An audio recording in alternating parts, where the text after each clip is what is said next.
Right from the beginning, I knew that I was going to make a book with this. I think the first two or three parades, the kind of I knew these pictures would kind of sing on a page, and even though I mean for the New York Times it was an editorial for them, it was for the magazine, but my agenda was always to do a certain number of parades and to make a book, and in fact I was really surprised how long they kept allowing me to come back.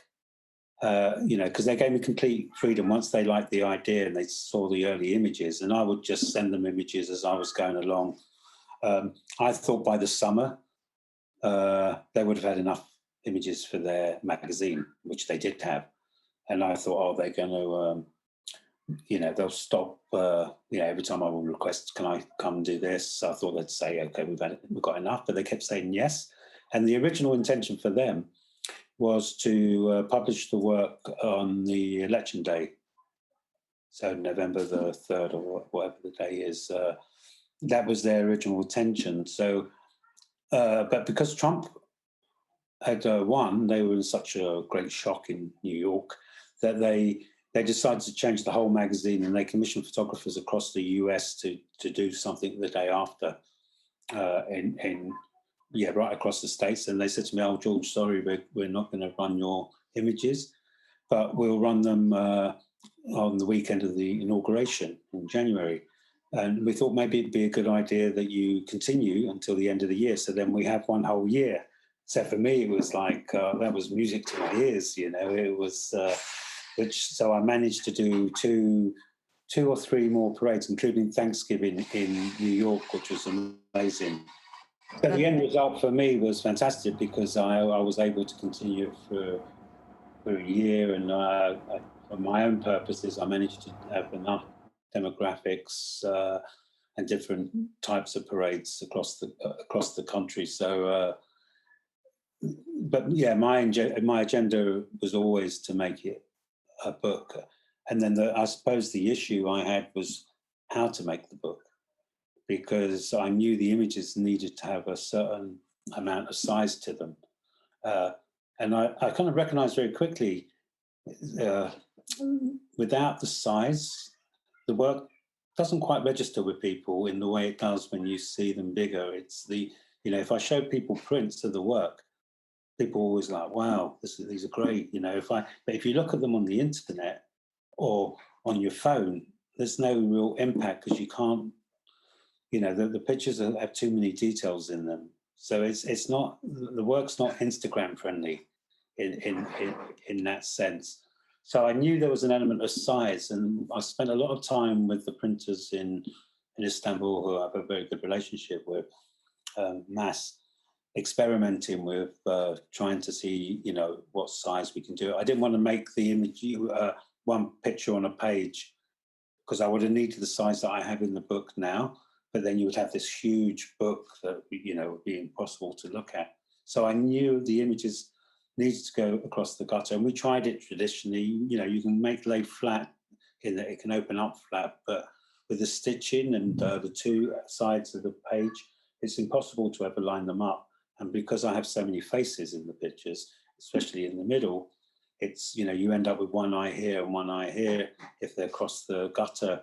And so we tried it, it didn't work. And I knew the only way to really do it was to do this lay flat process, which is a very expensive way to make a book, because you're using, in effect, twice as much paper, which, because you're only printed on one side.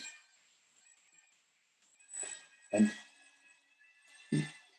so, I mean, again, the printer, we tried different papers as well, different thicknesses. He tried a lot of glues to stick, and I think he spent maybe close to a year perfecting the technique. And I'm just constantly amazed how perfect the books are, apart from the one copy that's sitting at Spezia Labo, where there's one image that's turned upside down. But I mean, how the spine is so even, that side is really hard, because this is each page being stuck together. The cuts are the cuts, but that spine is perfect. And yeah, so his consistency of doing it. So it was, yeah, I mean, I knew I had to make a book like that. And it wasn't, I would have preferred if I could have done it the cheaper way, because I would have preferred to have done a cheaper book in many ways. But by self-publishing it, I've been able to keep the price for a book like this very low. But yeah, so my intention was always to make a book. And then decisions within the book were, you know, my first edit was just with parades, but I kind of felt that there was a certain, maybe too intense, the sort of people after people after people.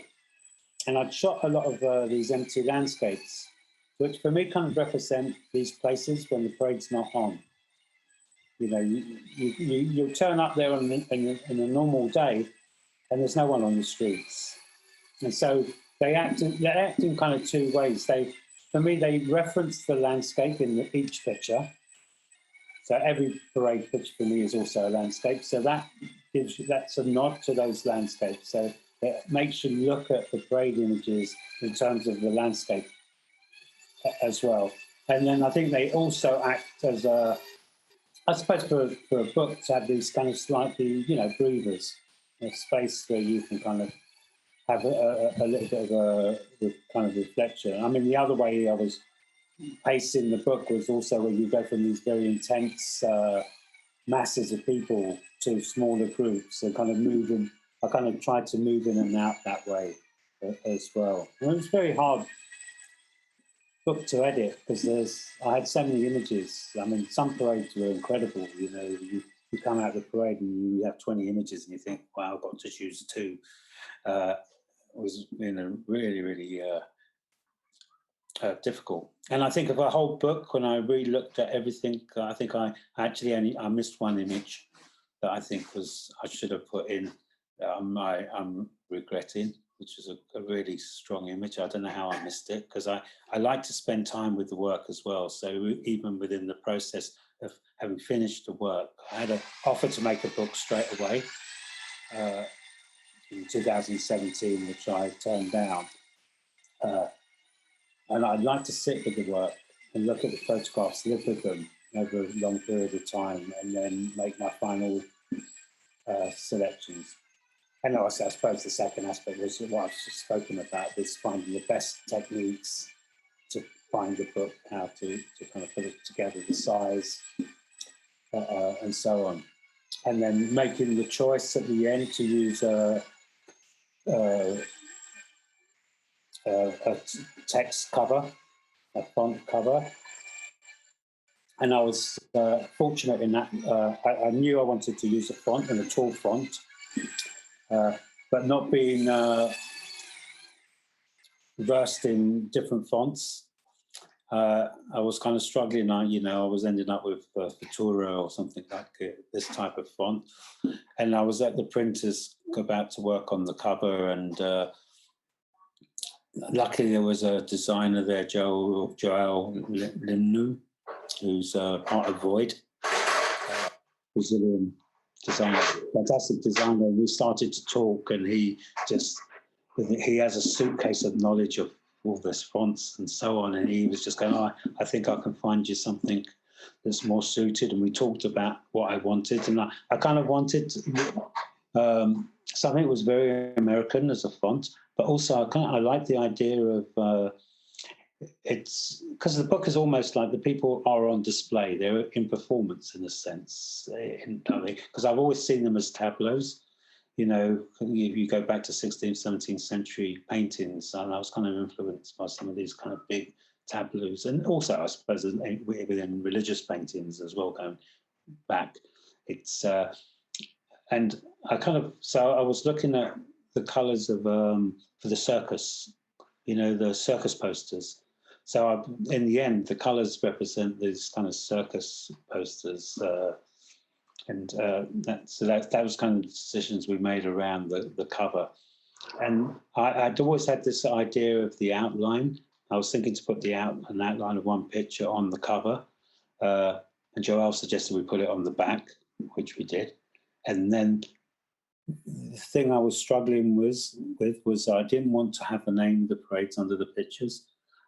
So I had a list at the back, and he suggested that I take this idea that I had of the outlines and outline every single image, which is a brilliant idea, but it took like me and Vanessa 3 days on the laptop in Bulgaria, in this village, in fact, to do it. And if it wasn't for the fact that I was in the village, I think if I was doing it at home, it would drive me crazy. I would be distracted. But in the village, you just got the, there's nothing to do. You hear the birds singing, so you can relax and do it almost like meditation. So, and I think the back cover, the index pages, I absolutely love. And so, yeah, he took an idea that we had and took it further with the index pages.